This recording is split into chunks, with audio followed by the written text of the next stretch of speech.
दोस्तों शुरुआत करते हैं आज के न्यूज़पेपर का हम साइंस वाले हिस्से के साथ में। आज 4 फरवरी 2024 और दिन है संडे। संडे के दिन हमारा जो मेनली फोकस रहता है वो साइंस वाली न्यूज़ के ऊपर रहता है, इसलिए आज हमारा ज़्यादातर जो हिस्सा रहेगा न्यूज़ का वो साइंस के ऊपर ही रहने वाला है। पहली न्यूज़ हम यहाँ पर जो देखने वाले हैं, कुल मिलाकर के देखा जाए तो ये एनवायरनमेंट पॉल्यूशन, पार्टिकुलरली अमोनिया के एमिशन को हम कैसे करके कम कर सकते हैं, इसके ऊपर ये साइंस की खबर आई है। इसका यहाँ पर हम एनालिसिस करने वाले हैं। सबसे पहले अमोनिया के बारे में थोड़ा सा हम बेसिक जानकारी देख लेते हैं। यदि हम केमिस्ट्री के हिसाब से देखें, रसायन शास्त्र के हिसाब से यदि हम देखें, तो अमोनिया एक प्रकार से कलरलेस एंड पंजेंट, पंजेंट का मतलब होता है तीखी गैस है। इसका केमिकल फार्मूला होता है NH3। ये एक स्टेबल कंपाउंड माना जाता है नाइट्रोजन एंड हाइड्रोजन का, and is found naturally in the air. ये गैस हमें कहाँ पर मिलती है? नेचुरली तौर पर एयर में, soil, water and living tissues में भी ये पाई जाती है। अमोनिया गैस का इस्तेमाल हम करते हैं फर्टिलाइज़र के इस्तेमाल में,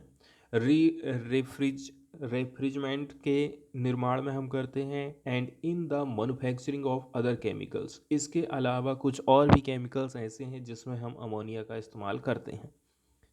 ये एक स्टार्टिंग मटेरियल माना जाता है यदि हम किसी भी प्रकार का केमिकल इम्पोर्टेंट नाइट्रोजन कंपाउंड बनाना चाहते हैं, तो उसके लिए बेसिक एलिमेंट है, आपको इसकी ज़रूरत पड़ेगी।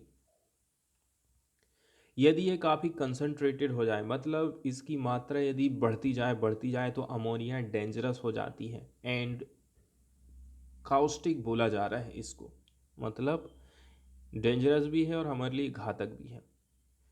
एग्जाम्पल के तौर पर, कहीं पर यदि अमोनिया का कंसंट्रेशन ज़्यादा हो गया है तो इसका मतलब ये है आपकी आंखों में जलन पैदा हो जाएगी। Nose, throat and respiratory tract भी हो सकते हैं। It can also result in blindness, और आंखों में जलन हो रही, पता चला कि धीरे धीरे करके आपको दिखाई देना कम हो जाए। लंग डैमेज हो सकते हैं या फिर डेथ भी हो सकती है। अब हम चलते हैं न्यूज़ वाले हिस्से की तरफ और देखते हैं न्यूज़ में क्या बताया गया है।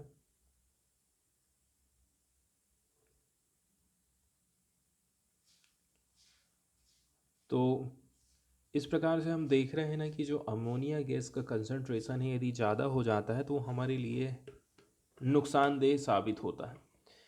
इसके कंसंट्रेशन को हम कैसे करके कम कर सकते हैं, मतलब अमोनिया एमिशन को हम रिड्यूस कैसे कर सकते हैं। राइटर का कहना है इसका कंसंट्रेशन हम कम कर सकते हैं फर्टिलाइजर मैनेजमेंट करके। मशीन लर्निंग पर आधारित एक स्टडी सामने आई है जिसमें वैज्ञानिक लोगों ने डिटेल्ड एस्टिमेशन लगाया है अमोनिया एमिशन का, कि भाई राइस से कितना एमिशन हो रहा है, वीट से कितना, मेज क्रॉप से कितना हो रहा है। इस प्रकार से हमारे पास में जो डाटा सेट अवेलेबल हैं, इसकी मदद से क्रॉपलैंड स्पेसिफिक असेसमेंट हम कर पाए हैं एमिशन रिडक्शन का, जो इंडिकेट करता है कि हम यदि फर्टिलाइज़र का इफेक्टिव मैनेजमेंट करते हैं तो हम लोअर कर सकते हैं एटमॉस्फेरिक अमोनिया एमिशन को from farming by up to 38%। खेती के माध्यम से ही हम 38% रिडक्शन कर सकते हैं अमोनिया गैस का। ये जो रिसर्च है, the paper was published in journal nature, nature पत्रिका में इस अध्ययन को प्रकाशित किया गया है। एटमॉस्फेयर में जो अमोनिया पाई जाती है ये एक की एनवायरमेंटल पॉल्यूटेंट माना जाता है, जो कि हमारे इकोसिस्टम को प्रभावित करता है, पूरे प्लानेट को, ह्यूमन हेल्थ को भी ये प्रभावित करता है। लगभग 51 से 60% जो एंथ्रोपोजेनिक अमोनिया एमिशन है, एंथ्रोपोजेनिक मानव जनित अमोनिया एमिशन, ये हमको दिखाई देता है क्रॉप कल्टीवेशन में। किसान जो खेती बाड़ी कर रहे हैं, क्रॉप कल्टीवेशन में इसका एमिशन हो रहा है, and half of this emission are associated with 3 main staple crop. और बोला जा रहा है इस एमिशन में भी आधा हिस्सा ऐसा है जो कि 3 स्टेपल क्रॉप में हमको दिखाई देता है। मुख्य क्रॉप्स में जैसे राइस, व्हीट एंड मेज में सबसे ज़्यादा अमोनिया गैस उत्सर्जित हो रही है। हालांकि देखा जाए, यदि हम क्वांटिफाई कर देते हैं एनी पोटेंशियल रिडक्शन, यदि हम इसकी मात्रा निर्धारित कर देते हैं, तो इससे जो अमोनिया का रिडक्शन है स्पेसिफिक क्रॉपलैंड में हाई रिजोल्यूशन इज चैलेंजिंग, मतलब ये काम करना कोई आसान बात नहीं है।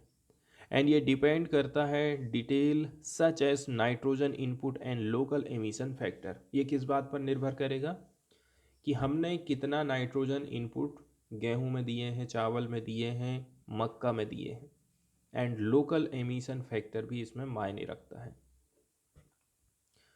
ऑप्टिमाइज्ड स्ट्रेटजी, यी जेंग, ये southern university of science and technology Schengen China से आते हैं। इसके साथ ही साथ में कुछ और लोग हैं, इन्होंने यूज़ किया था मशीन लर्निंग ताकि मॉडल किया जा सके अमोनिया आउटपुट को राइस, व्हीट एंड मेज agriculture world wide.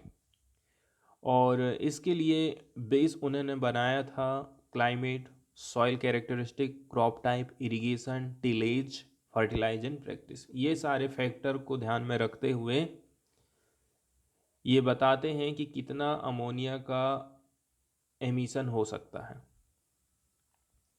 To inform the model, the researcher developed a dataset of ammonia emission from 2700 observations obtained via systematic review of the published literature। बोला जा रहा है कि 2700 से भी ज़्यादा ऑब्जर्वेशन इन्होंने प्राप्त किए थे। इस मॉडल का इस्तेमाल करते हुए रिसर्चर लोगों ने ये अंदाज़ा लगाया है कि जो ग्लोबल अमोनिया एमिशन है वो कहाँ पहुँच गया है, 4.3 टेराग्राम, मतलब 4.3 बिलियन किलोग्राम पहुँच गया है सन 2018 में।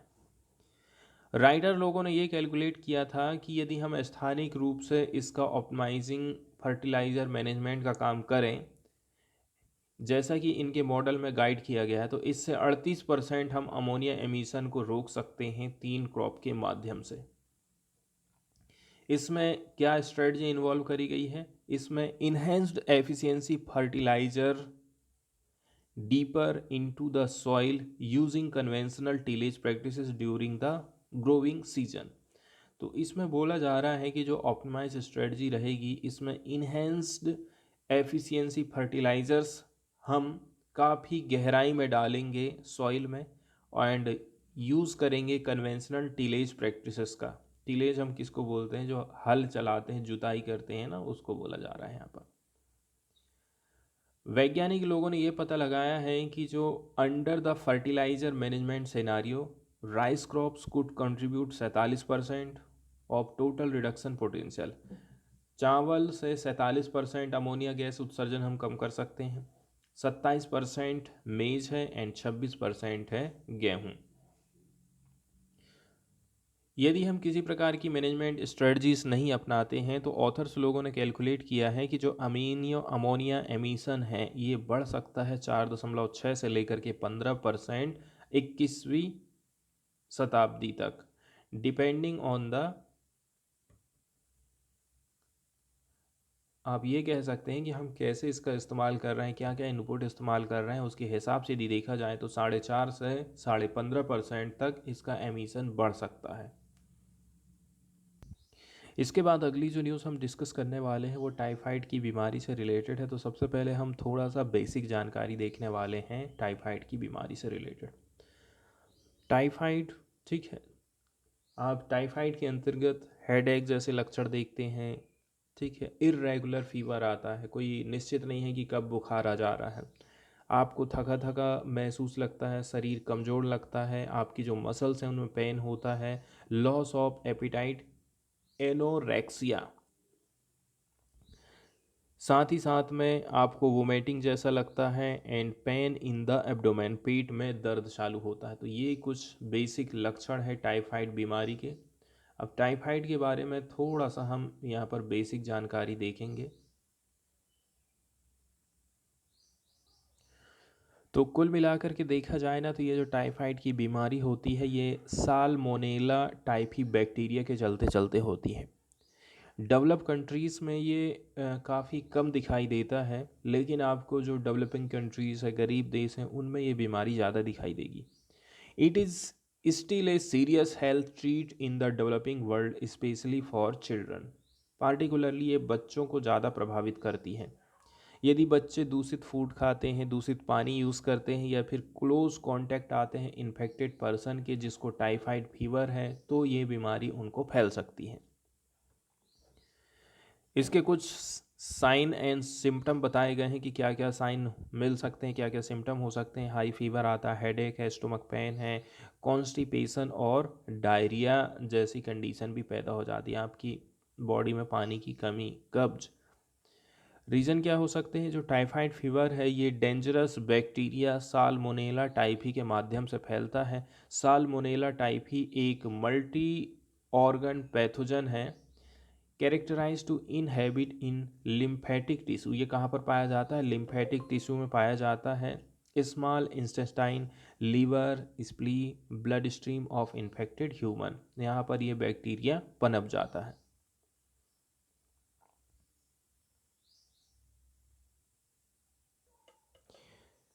इसके बाद वाली जो न्यूज़ है, मतलब टाइफाइड से रिलेटेड, सबसे पहले हम न्यूज़ देख लेते हैं। तो इसमें देखिए, बताया जाता है कि भारत निर्मित टाइफाइड वैक्सीन की जो प्रभावकारिता है वो 4 साल तक रहती है, एक स्टडी में सामने आया है।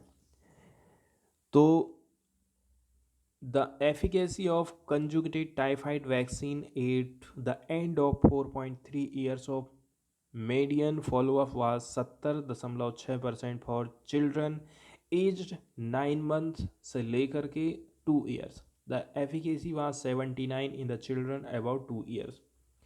देखिए, इसमें बोला जा रहा है 4.3 साल आपका ख़त्म होने वाला है, तो 70% बच्चे ऐसे हैं जिनको फॉलोअप के लिए आना पड़ेगा। ऐसे बच्चे की जो उम्र है वो 9 महीना से लेकर के 2 साल है, और यदि बच्चे 2 साल से ज़्यादा बड़े हैं तो 79% इसकी एफिकेसी रही है।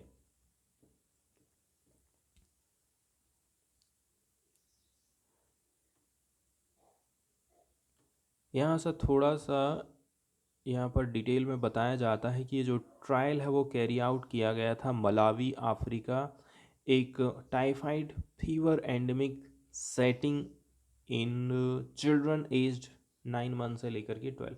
कुल मिलाकर के मलावी, अफ्रीका जैसे कंट्रीज़ में जहाँ पर इसके ज़्यादा केसेस हमको देखने को मिल रहे हैं, यहाँ पर हमने इसकी एफिकेसी का पता लगाया था या फिर इसका प्रयोग किया था। तो जो बच्चे वैक्सीनेटेड करे गए थे एक सिंगल डोज ऑफ वैक्सीन से ड्यूरिंग द पीरियड फरवरी से लेकर के सितंबर 2018, फरवरी से सितंबर के बीच 2018 में इनको वैक्सीनेशन का काम किया गया था। 14,069 चिल्ड्रन ने रिसीव किया था टाइफाइड वैक्सीन को, जबकि बाकी के जो बचे हुए 14,061 बच्चे थे, इन्होंने कंट्रोल वैक्सीन मतलब मेना इनको लगाया था। तो जो एफिकेसी रही थी इस 4.3 साल के बाद, बोला जा रहा है कि आपको 70% देखने को मिली थी जिनकी उम्र 9 से लेकर के 2 साल तक है, और जिनकी उम्र 2 से लेकर के 4 साल है वहाँ पर इसकी जो दक्षता है एफिकेसी 79.6% रही थी।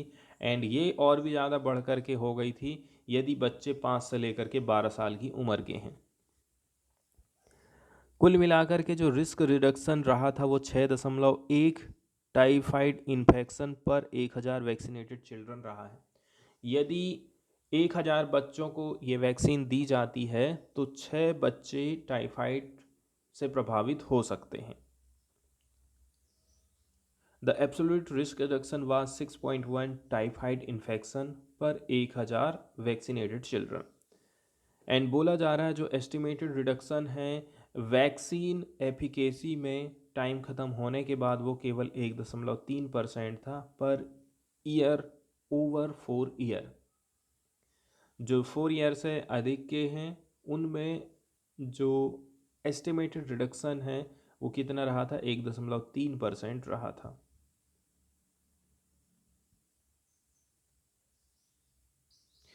इसके बाद एक स्टडी सामने आई है जिसमें बताया जाता है कि बच्चे कैसे करके लर्निंग चालू करते हैं, वर्ड कैसे करके सीखते हैं, लैंग्वेज कैसे करके सीखना चालू करते हैं। इसके लिए कुछ स्टडी किए गए थे। इससे रिलेटेड यहाँ पर कुछ हमको न्यू इंसाइट देखने को मिलते हैं। तो काफ़ी अच्छी ये न्यूज़ है जिसके माध्यम से कहना चाहिए फ्यूचर में इसका प्रयोग काफ़ी बेहतर हो सकता है। ये चीज़ हम कर पाए हैं एक नई मशीन लर्निंग मॉडल के माध्यम से। Trend on video and audio recorded from first person perspective of one young child for over a year. एक वर्ष से अधिक समय तक एक छोटे बच्चे के प्रथम व्यक्ति परिप्रेक्ष्य से रिकॉर्ड किए गए वीडियो और ऑडियो पर, ठीक है, इसी से हम कुछ चीज़ सीख पाए हैं कि कैसे करके बच्चा अर्ली लैंग्वेज एक्विजिशन करता है, लैंग्वेज को कैसे करके अधिग्रहण करना चालू कर देता है और वो बोलना भी चालू कर देता है। इसके माध्यम से हमें कुछ वैल्यूएबल फ्रेमवर्क मिला है। इसके माध्यम से हम समझ पाएंगे कि कैसे करके बच्चे वर्ड को लर्निंग चालू करता है, कॉन्सेप्ट कैसे करके सीखता है।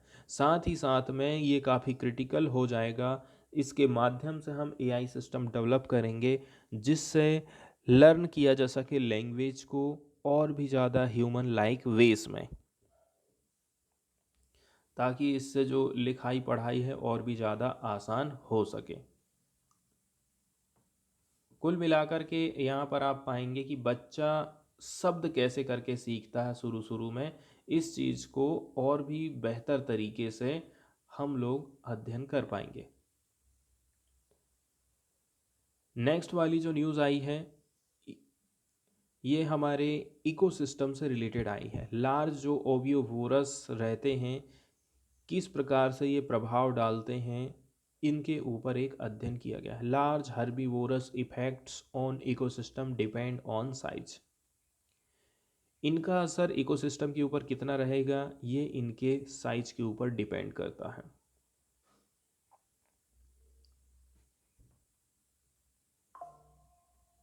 देखिए 200 से अधिक अध्ययनों के मेटा विश्लेषण के हिसाब से बोला जा रहा है कि पौधों की बहुयात और विविधता पर बड़े शाकाहारी जीवों का प्रभाव उनके आकार और आहार पर अधिक निर्भर करता है, ना कि इस पर कि वे मूल निवासी हैं या अपने मेजबान पारिस्थितिक तंत्र में लाए गए हैं।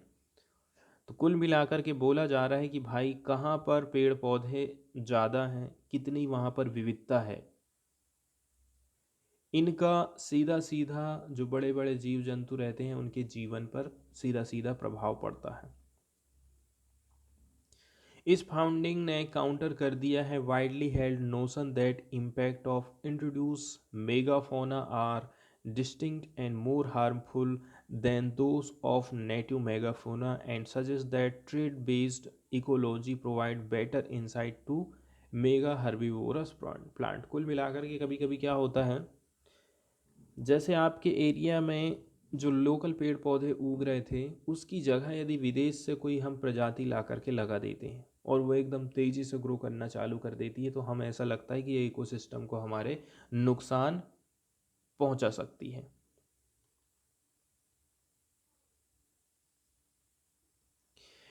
इसके बाद एक न्यूज़ हम देखने वाले हैं, ये पार्टिकुलरली वर्ल्ड वाले हिस्से से आ जाती है। तो उत्तरी आयरलैंड की पहली फर्स्ट मिनिस्टर बनी है मिशेल। जानते हैं इनकी हिस्ट्री को। उत्तरी आयरलैंड की फर्स्ट मिनिस्टर मिशेल ओ नील का जन्म 10 जनवरी 1977 को आयरिश रिपब्लिक के दक्षिण में काउंटी कॉर्क में हुआ था। नील ने पहले मंत्री की भूमिका निभाने के लिए काफ़ी धैर्य रखा और इंतजार किया। नील को युवा मतदाताओं का समर्थन मिला था। ये इनकी पिक्चर है, आप देख सकते हैं। उत्तरी आयरलैंड की एक महिला ने इतिहास रचा है। महिला का नाम है मिशेल ओनील। ये उत्तरी आयरलैंड की प्रांतीय सरकार की फर्स्ट मिनिस्टर बनी है। इनको प्रोग्रेसिव आयरिश रिपब्लिकन की एक नई पीढ़ी का प्रतीक माना जाता है। मई 2022 में चुनाव के बाद उनकी पार्टी ब्रिटिश क्षेत्र की सबसे बड़ी पार्टी बनी। 47 साल की नील सिन फेन की नेता हैं। सिन फेन एक राजनीतिक दल है। नील ने पहले मंत्री की भूमिका निभाने के लिए काफ़ी धैर्य रखा और इंतजार किया था। अब इनके सामने बजट संकट है, साथ ही साथ में यहाँ की जो सार्वजनिक सेवाएं हैं इनसे उसको निपटना है। 1960 के दशक में शुरू हुए सांप्रदायिक संघर्ष के काले दिनों से अच्छी तरह वो परिचित हैं। इनके पिता को आयरिश रिपब्लिकन आर्मी के सदस्य होने के कारण जेल में डाल दिया गया था और एक चचेरे भाई को ब्रिटेन की विशिष्ट विशेष वायु सेवा रेजिमेंट के सदस्यों ने मार डाला था। और यदि हिस्ट्री की बात करें तो किंग चार्ल्स तीन की ताजपोशी में शामिल हुई थी नील। वही नील 1998 के गुड फ्राइडे समझौते, जिसे बेलफास्ट समझौता बोलते हैं, के बाद पीढ़ी से आती हैं, उसके बाद की पीढ़ी से आते हैं। इसके बाद अगली जो महत्वपूर्ण खबर हम देखने वाले हैं वो एक महत्वपूर्ण पुरस्कार है, भारत रत्न। इससे रिलेटेड ये न्यूज़ हम देखेंगे। सबसे पहले बेसिक जानकारी देखते हैं। भारत रत्न देने की शुरुआत 2 जनवरी 1954 को तत्कालीन राष्ट्रपति डॉक्टर राजेंद्र प्रसाद ने करी थी। 1954 में सबसे पहले भारत रत्न दिया गया था राजगोपालाचारी को, सर्वपल्ली राधाकृष्णन, सीवी रमन को दिया गया था।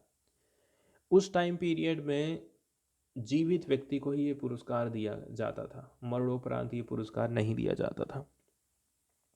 1955 में एक साल बाद इसमें प्रावधान जोड़ा गया कि नहीं, यदि कोई व्यक्ति ख़त्म हो गया है, उसने अच्छा काम किया है, तो भी हम उसको ये पुरस्कार दे सकते हैं। 2013 में पहली बार खेल के क्षेत्र में नाम कमाने वाले लोगों को भी भारत रत्न देने का निर्णय लिया गया और इसी कड़ी में सबसे पहले सचिन तेंदुलकर को हम ये पुरस्कार दिए थे। तो 2013 में सचिन तेंदुलकर के साथ साथ वैज्ञानिक CN राव को भी भारत रत्न हम दिए थे। भारत रत्न पाने वालों को भारत सरकार की ओर से केवल एक प्रमाण पत्र और पदक मिलता है। इसके सम्मान के साथ कोई धनराशि नहीं दी जाती है। इसे पाने वालों को विभिन्न सरकारी विभाग सुविधाएं उपलब्ध कराते हैं। किसी विशेष वर्ष में वार्षिक पुरस्कारों की संख्या अधिकतम 3 तक सीमित कर दिया गया है। मतलब एक साल में मैक्सिमम 3 लोगों को ये मिल सकता है।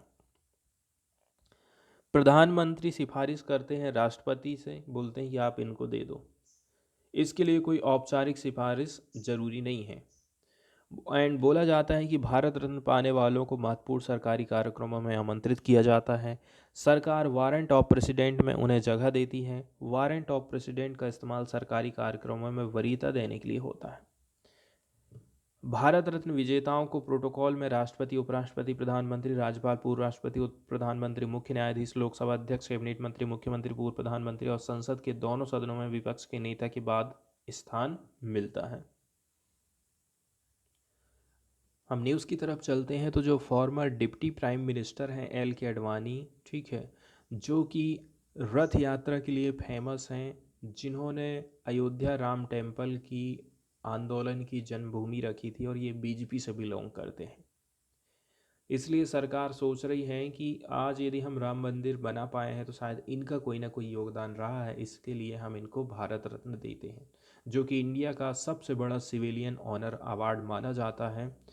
प्राइम मिनिस्टर नरेंद्र मोदी ने इस चीज़ की घोषणा करी। 2015 में उनको पद्म विभूषण से नवाजा गया था, जो कि इंडिया का सेकंड हाईएस्ट सिविलियन ऑनर माना जाता है।